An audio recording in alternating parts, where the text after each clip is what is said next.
Hello बच्चों। आज मैं आप लोगों को क्लास नाइन्थ का जो आपका चैप्टर नंबर 13 है ना, सपोर्ट मटेरियल से कराने वाली हूँ। ये चैप्टर आपके पास, अगर मैं आपको यहाँ चैप्टर दिखाऊं तो चैप्टर है आपके पास सरफेस एरियाज एंड वॉल्यूम। तो इस चैप्टर को हमने इस बुक से स्टार्ट कर दिया है, जो गवर्नमेंट स्कूल में हमें बुक मिली है सपोर्ट मटीरियल की, उससे हमने शुरू कर दिया है। इसके काफ़ी सारे क्वेश्चन हमने कर भी लिए हैं। आज हमारे को क्वेश्चन नंबर 51 से करना है। तो मतलब इसके 50 क्वेश्चन चैनल पे अपलोड हैं। आपको पता है ना ये चैप्टर कितना इंपॉर्टेंट है, 10th क्लास में भी आपको ये सेम चैप्टर मिलने वाला है। तो बिल्कुल अच्छे से इसी में ही 9th में ही कंसेप्ट क्लियर कर लीजिएगा, ताकि 10th में कोई प्रॉब्लम ना हो। तो काफ़ी सारे क्वेश्चंस हैं इस बुक के अंदर प्रैक्टिस करने के लिए। तो क्वेश्चन 50 तक हम कर चुके हैं। सबकी वीडियोस चैनल पे अपलोड है, एक सेपरेट प्लेलिस्ट बनी हुई है इस चैप्टर की, आप वहाँ से कर लेना। आज हमारे को क्वेश्चन 51 से करना है, तो चलो देखते हैं क्वेश्चन नंबर 50। इसमें आपसे क्या कह रहा है? A cuboidical vessel is 10 metre long and 8 metre wide. How high must it be made to hold 380 metre cube of a liquid. कह रहे एक क्यूबॉइडिकल वेसल है, मतलब क्यूबॉइड शेप का एक वेसल है, जिसकी आपको यहाँ पर क्या दे रखी है, ये कह सकते हो लेंथ और ब्रेथ दे रखी है। हाउ हाई मतलब इसकी हाइट आपको फाइंड करनी है, ठीक है। साथ के साथ उसकी वॉल्यूम मुझे दे रखी है। ये मुझे कैसे पता चला कि वॉल्यूम? पहली बात तो इसकी यूनिट मीटर क्यूब है, तो वॉल्यूम में ही क्यूब लगता है इसी। और दूसरा कह रहा है कि इसने इतना लिक्विड इसमें होल्ड हो सकता है, मतलब इसमें इतना लिक्विड आ सकता है। तो जब भी किसी के अंदर की मतलब उसकी इतनी कैपेसिटी है ना, तो कैपेसिटी की बात करते हैं, इसका मतलब हमारे को क्या है, वो वॉल्यूम दे। क्लियर है? तो आसान है क्वेश्चन, कोई मुश्किल नहीं है। तो अगर हम यहाँ देखें तो इसकी वॉल्यूम का फॉर्मूला मेरे पास क्या होता है, L into B into H होता है। वॉल्यूम मुझे यहाँ पर 380 गिवन है। एक बार सबकी यूनिट्स चेक करो, यहाँ पर मीटर है, ये दोनों भी मीटर, आपको ज़रूर चेक करना है, ठीक है। तो ये आपके पास है 10 इंटू में 8, ये एच आपके पास है, क्योंकि ये तो आपको फाइंड ही करना है। तो 380 यहाँ आ जाएगा 10 इंटू में 8, तो जीरो से जीरो कट कर दिया। एच आ गया आपके पास 38 अपॉन में 8। आप चाहो तो इसको डेसिमल में लिख सकते हो, तो 4.75 समथिंग। और आप इसे फ्रैक्शन में छोड़ो तो बस यहाँ मीटर लगा के भी छोड़ो, ठीक है। क्लियर? चलिए आते हैं नेक्स्ट क्वेश्चन पे। तो क्वेश्चन नंबर 52 हमारे पास क्या है? A wall of length 10 metre was to be built across an open ground. The height of the wall is 4 metre and thickness of the wall is 24 centimetre. If this wall is to be built up with bricks whose dimensions are 24 into 10 into 8 centimeter, how many bricks would be required? देखो यहाँ आपसे क्या कह रहा है इस question में, यहाँ पर वॉल की आपसे बात कर रहा है। कह रहा है एक वॉल है जिसकी लेंथ है 10 मीटर और जिसकी हाइट आपको दे रखी है यहाँ पर 4 मीटर। उसकी थिकनेस आपको 24 सेंटीमीटर दे रखी है। ध्यान दीजिएगा यहाँ पर डायमेंशंस अलग अलग हैं, जो ये यूनिट है डायमेंशंस की, तो आपको इनको चेंज करना। तो वॉल की लेंथ ब्रेथ और हाइट आपको तीनों दे रखी है। कह रहे जो ये वॉल बनी है ना, ये किससे बनी है? ब्रिक से, मतलब ईंटों से। उसकी डायमेंशन भी आपको दे रखी है, लेंथ ब्रेथ और हाइट। अब आपसे कह रहा है कि उस वॉल को बनाने के लिए बताओ कितनी ब्रिक्स आपको चाहिएगी, नंबर ऑफ ब्रिक्स आपको फाइंड। सबसे पहली बात तो आपको दोनों की वॉल्यूम पता होनी चाहिए, तभी आप नंबर ऑफ ब्रिक्स बता सकते हो। वॉल्यूम इसलिए क्योंकि वो जो ब्रिक आप उस वॉल में लगाओगे, तो वो उसके अंदर फिट करोगे ना, तो उसमें कितनी आएंगी, तो एक ब्रिक की वॉल्यूम पता होनी चाहिए, तभी तो लगा पाओगे, है ना। तो आप करेंगे कैसे इस क्वेश्चन को? देखो यहाँ पर क्वेश्चन नंबर 52 अगर हम देखें, तो हमारे को यहाँ पर लेंथ ऑफ वॉल दे रखी थी, वो मुझे दे रखी थी 10 मीटर।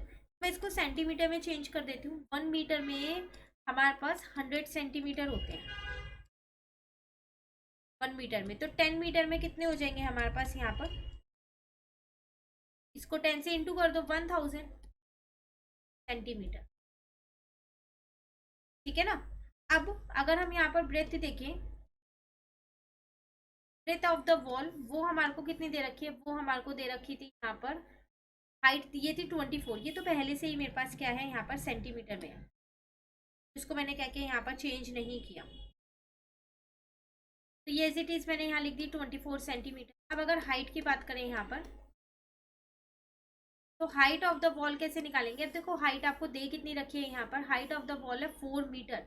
तो दोबारा उसको चेंज करोगे तो 4 इंटू में 100 करोगे तो 400 सेंटीमीटर आ जाएगा, ठीक है। तो अब यहाँ से आप क्या कर सकते हो, वॉल्यूम ऑफ वॉल तो निकाल ही सकते हो। तो वॉल्यूम ऑफ द वॉल आ जाएगी यहाँ से, वो आपके पास है एल इंटू में बी इंटू में एच। ठीक है ना। एल आपके पास है यहाँ पर 1000, बी आपके पास 24 और एच है आपके पास यहाँ पर 400। तो कितनी जीरोज है पहले वो लिख लेते हैं, 1 2 3 4 5 है। ठीक है, अब मल्टीप्लाई किसको करना है, सिर्फ 24 को 4 से करना है। तो 4 4 जा 16 हो जाएगा, 2 4 जा 8 और एक 9 हो जाएगा, तो ये आ जाएगा 96। अब यहाँ आएगा सेंटीमीटर क्यूब, क्योंकि आपने सेंटीमीटर में चेंज कर दी थी, अब वॉल्यूम की बात करो इसलिए हमने क्यूब लगा दिया। क्लियर है। अब इसी के साथ साथ ब्रिक की वॉल्यूम अगर हम यहाँ देखें, वो पहले से ही सेंटीमीटर में, तो चेंज करने की जरूरत नहीं है उसको। तो वॉल्यूम ऑफ द ब्रिक हमारे पास क्या होती है, वो होती है हमारे पास एल इंटू में बी इंटू में एच। ठीक है, तीनों चीज मुझे क्वेश्चन में यहाँ पर गिवन है, वो कितनी दे रखी है मुझे, 24 10 और 8 दे रखी है। तीनों एज इट इज लिख दो, 24 इंटू में 10 इंटू में 8। ठीक है, अब मुझे यहाँ पर नंबर ऑफ ब्रिक्स निकालनी है, तो नंबर ऑफ ब्रिक्स मैंने n मान ली, तो n इंटू में वॉल्यूम ऑफ वन ब्रिक, ये volume of one brick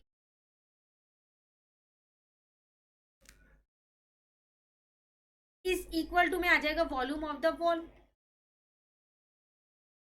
clear है ना। अब मुझे n फाइंड करना है, तो n कैसे निकलेगा, वो निकल जाएगा मेरे पास volume of the wall divided by volume of one brick. ठीक है, अब वॉल्यूम ऑफ द वॉल देखो आपने ऊपर निकाली है, तो उसको एज इट इज लिख दो। अब वॉल्यूम ऑफ द ब्रिक आपने वन ब्रिक निकाली है, यहाँ पर 24 इंटू में 10 है और इंटू में ही 8 है, तो इस जीरो से इस जीरो को मैंने कट कर दिया। अब आप क्या कर सकते हो, यहाँ पर बाकी सबको कट कर दो। देखो 96 को आप 24 से कट करो, सारी जीरोज नहीं लेनी है, सीधा बस यहाँ पर 4 आ जाएगा, तो आगे की जो जीरोज है आप उन्हें ऐसे ही काउंट करके लिख सकते हो। ठीक है, अब 8 के टेबल में जो 40 है वो 5 पे आता है, बाकी की 3 जीरो मैंने ऐसे ही लगा दी, तो इसका मतलब एन मेरे पास कितना आ गया, 5000 आ गया। तो ये आ गई मेरी नंबर ऑफ ब्रिक्स जो मुझे चाहिए। हाउ मेनी ब्रिक्स, तो लिख देना number of bricks is equals to, या फिर रिक्वायर्ड नंबर ऑफ ब्रिक्स लिख, इज इक्वल्स टू 5000। तो उस वॉल को बनाने के लिए 5000 ब्रिक्स चाहिए। क्लियर है क्वेश्चन 52। चलिए 53 पे आते हैं। अब नेक्स्ट जो क्वेश्चन है हमारे पास 53, उसमें आपसे क्या कह रहे हैं, 1.1 centimetre cube of gold is drawn into a wire of 0.1 millimeter in diameter. Find the length of the wire in meter. देखो आपसे क्या कह रहा है, आपने 1.1 सेंटीमीटर क्यूब गोल्ड जो है ना वो निकाला है, किसमें से, एक वायर में से, जिसकी डायमीटर मुझे दे रखी है पर वायर की लेंथ नहीं पता। इसका मतलब मुझे इसमें उस वायर का जो एच है वो फाइंड करना है। आपको पता है कि वायर नॉर्मली सिलेंडर की शेप की होती है, तो उसका एच फाइंड करना है, रेडियस में यहाँ से निकाल सकती हूँ, और जितनी इस वायर की वॉल्यूम होगी उतनी वो किसके बराबर होगी, इस गोल्ड की वॉल्यूम के। ये क्योंकि आपको वॉल्यूम ही दे रखी है, सेंटीमीटर क्यूब है, यूनिट देखिए क्यूब लगा है, तो ये वॉल्यूम दे रखी है ना। लेकिन एक चीज का ध्यान दीजिए, यहाँ पर मिलीमीटर और यहाँ सेंटीमीटर है, तो ये चेंज करना पड़ेगा हमें। अब देखो ये कैसे चेंज करेंगे सॉरी। तो क्वेश्चन 53 अगर हम यहाँ देखें, तो मुझे यहाँ पर वॉल्यूम ऑफ गोल्ड दे रखी है, वो मुझे कितनी दे रखी है, 1.1 सेंटीमीटर क्यूब दे रखी है। अब मुझे पता है कि 1 सेंटीमीटर में 10 मिलीमीटर होते हैं, तो यहाँ पर 3 बार सेंटीमीटर है, तो इसका मतलब 1 सेंटीमीटर क्यूब में कितने हो जाएंगे मेरे पास, 1000 मिलीमीटर क्यूब बन जाएगा ना ये। तो बस यहाँ पर ऐसे ही चेंज कर दो, 1.1 इंटू में यहाँ आ जाएगा मेरे पास 1000, यहाँ से पॉइंट हटाया, यहाँ 10 आ गया, जीरो से जीरो कट गया, तो 1100 मिलीमीटर क्यूब आ गया, मिलीमीटर के फॉर्म में निकाल। अब मुझे यहाँ पर डायमीटर ऑफ वायर दे रखी थी, लिख लेते हैं पहले, तो वो मेरे को दे रखी है 1.1, पर चेक कर लेते हैं, 0.1 है हमारे पास वो मिलीमीटर। ठीक है, तो रेडियस हम यहाँ से फाइंड कर सकते हैं, रेडियस ऑफ वायर कितनी आ जाएगी, 0.1 डिवाइडेड बाई 2, यहाँ से पॉइंट हटाए, यहाँ 10 आ जाएगा। ठीक है, तो ये आ गया 1/20, आप चाहो तो इसको 0.05 मिलीमीटर लिख सकते हैं।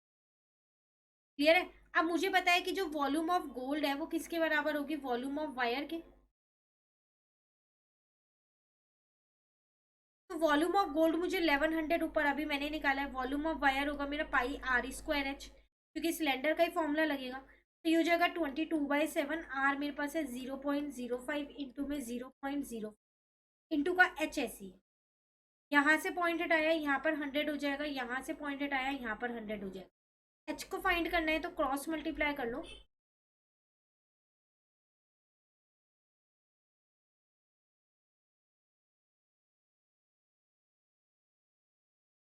ठीक है ना। अब देखो अब आगे कैसे करेंगे। अब जो जिससे कट हो रहा है कट कर दो, जैसे कि ये 11 से कट हो रहा है 2 पे, और ये कट हो रहा है आपके पास 10 पे, 100 पे सॉरी। 11 को अगर आप 100 से इंटू करोगे तो ही तो आएगा आपका 1100, तो ये 100 पे कट हो जाएगा। ठीक है। अब और कुछ अगर कट हो रहा है तो आप कट कर सकते हो। अगर आप देखें तो ये 5 वगैरह ये सब आपके कट हो रहे हैं यहाँ पर। 5 जो है इनसे आप कट कर सकते हो, जैसे 5 से अगर आप इसको कट करते हो तो ये 20 पे हो रहा है। 2 को इससे कट कर सकते हो आप, यहाँ पर ये 2 की टेबल में ये 10 पे आ जाएगा। फिर 5 से इसको कट कर दो, यहाँ पर ये 2 पे कट हो जाएगा। तो एच आपके पास आ जाएगा यहाँ पर 100, इंटू में 100 हो गया, और इंटू में कितना हो गया आपके पास 2 हो गया, और एक इंटू में आपके पास 7 बचा। देखो ये 200 बचे, ये 2 बचे, और ये 7, सब चीज मैंने यहाँ लिख दी। तो ये हो गया 14, नीचे 1 2 3 4। ठीक है ना। ये आपके पास आ गया मिलीमीटर। तो ये आपका आंसर। आप चाहो तो मिलीमीटर में छोड़ दो, चाहो तो यूनिट चेंज करनी है तो आप उसे चेंज भी कर सकते हो। क्लियर। ये कौन सा क्वेश्चन किया हमने, क्वेश्चन नंबर 53। चलिए आते हैं क्वेश्चन 54 पे। A hemispherical bowl of internal diameter 36 centimeter contain a liquid. This liquid is to be filled in cylinder bottle of radius 3 centimeter and height 6 centimeter. How many bottles are required to empty the bowl? देखो इस question में आपसे क्या कह रहा है, आपके पास एक बाउल है, ठीक है, उसमें कुछ लिक्विड है, उसका डायमीटर आपको दे रखा है 36 है। अब जो उसके अंदर लिक्विड है ना, वो आप क्या कर रहे हो, जो सिलेंड्रिकल शेप की बॉटल्स है ना उसके अंदर फिल कर दो। नॉर्मली बॉटल्स जो है वो सिलेंडर की शेप की ही होती है। तो अब वो जो बाउल में लिक्विड है, ऐसा तो नहीं है ना वो एक ही बॉटल में आ जाएगा, 2 में भी आ सकता है, 3 में भी आ सकता है, 4 में भी आ सकता है, कितने में भी आ सकता है। तो वो नंबर ऑफ बॉटल्स ही आपको फाइंड करनी। तो इसका मतलब मैं ये कह सकती हूँ यहाँ पर कि जो वॉल्यूम ऑफ बाउल है वो किसके बराबर होगा, number of cylindrical bottle into में वॉल्यूम ऑफ 1 बॉटल। एक बॉटल की वॉल्यूम देख लेते हैं कितनी है ना। सब चीज़ मुझे क्वेश्चन में गिवन है, तो चलो यहाँ पर लिखते हैं। सबसे पहले हम यहाँ लेट कर लेते हैं। Let x bottles are required. उस बाउल को खाली करने के लिए एक्स बॉटल्स चाहिएंगी।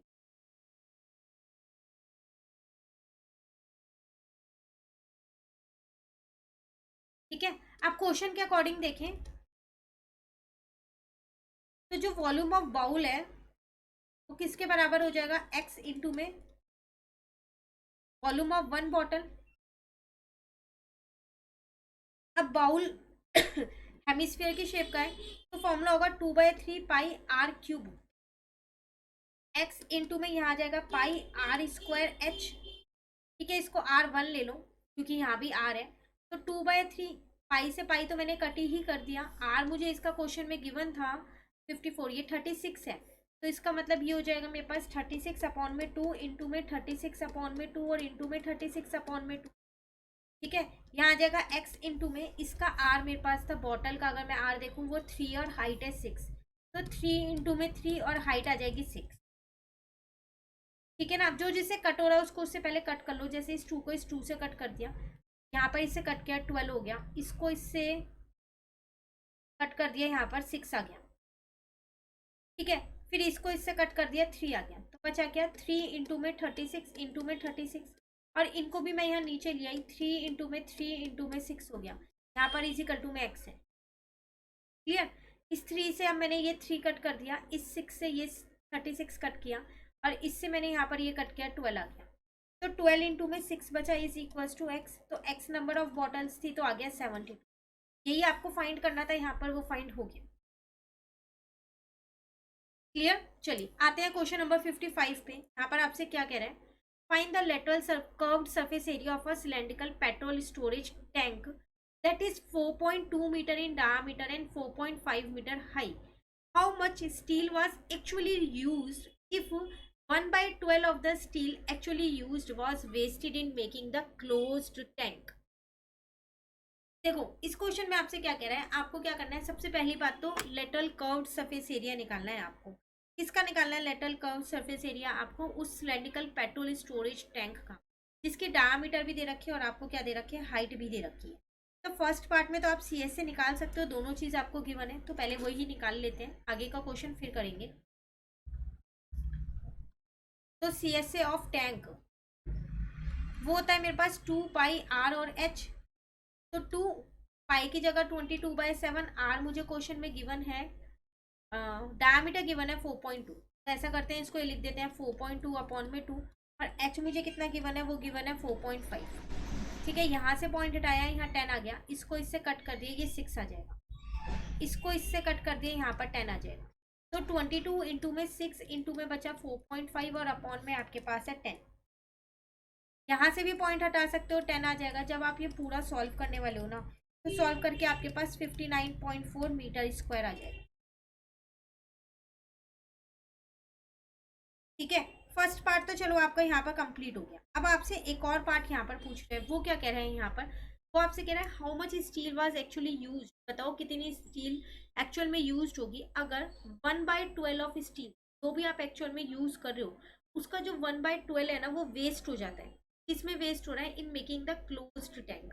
उस टैंक को जब आप क्लोज्ड बना रहे हो, बंद कर रहे हो, है ना, तो उसमें वेस्ट हो जाता है। अब इसका मतलब मुझे यहाँ पर सी एस से तो काम नहीं चलेगा, ऊपर नीचे का भी लेना है, तो इसका मतलब मुझे टी एस से पता होना चाहिए पहले इस टैंक का, तभी मैं स्टील बता सकती हूँ कि एक्चुअल में कितनी यूज है ना। तो अब क्या करेंगे, हम यहाँ पर टी एस से निकालेंगे, तो उसका फॉर्मूला लगा देते हैं। तो उसका फॉर्मूला होता है मेरे पास यहाँ पर 2πr, ब्रैकेट में होता है मेरे पास r प्लस h। तो 2 पाई की जगह 22/7 r मुझे क्वेश्चन में गिवन, 4.2 मेरे पास क्या था, यहाँ पर डायमीटर था, तो 4.2 अपॉन में 2 कर देती हूँ, पॉइंट हटा के 10, और r प्लस h हो जाएगा। अब देखो यहाँ पर 4.2 अपॉन में 2, h है मेरे पास कितना 4.5। ठीक है ना। अब फिर वही, इसको मैंने इससे कट कर दिया है 6 पे, और इसको मैंने इससे कट कर दिया है 10 पे, तो ये हो गया 22 इंटू में 6 अपॉन में 10 हो गया। यहाँ पर आ जाएगा मेरे पास 2.1, प्लस में हो जाएगा 4.5। ठीक है ना।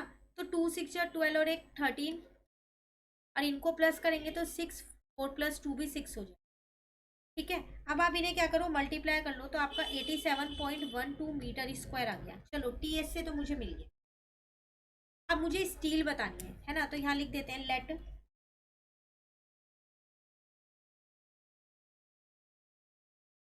Amount of steel used in making the tank.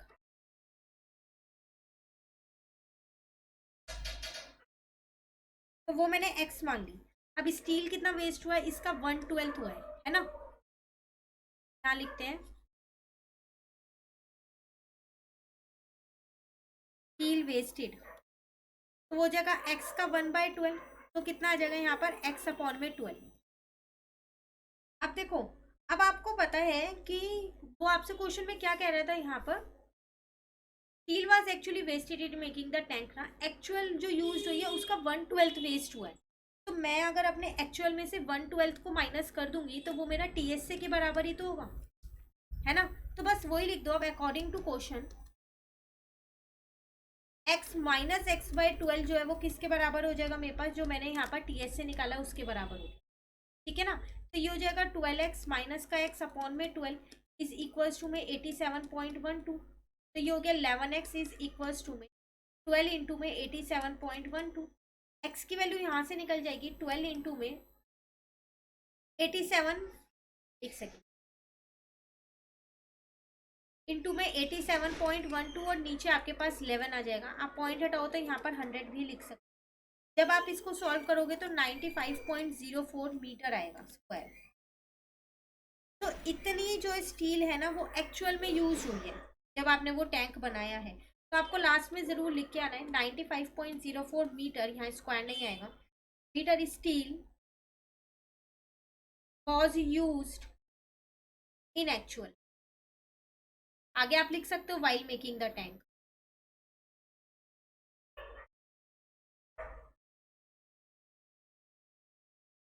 Clear है। तो ये था हमारे पास क्वेश्चन, कौन सा क्वेश्चन किया 55। तो आज हमने क्वेश्चन नंबर 1 टू क्वेश्चन 55 अपने कंप्लीट कर लिए। आगे के जो क्वेश्चन है वो मैं आपको नेक्स्ट क्लास में कराऊंगी। इन 5 क्वेश्चंस में कहीं पर भी डाउट हो तो आप कमेंट करके पूछ लेना, और अगर आपको वीडियो अच्छी लगे तो आप इसको लाइक ज़रूर कीजिएगा और मेरे चैनल को सब्सक्राइब कीजिए। Thank you.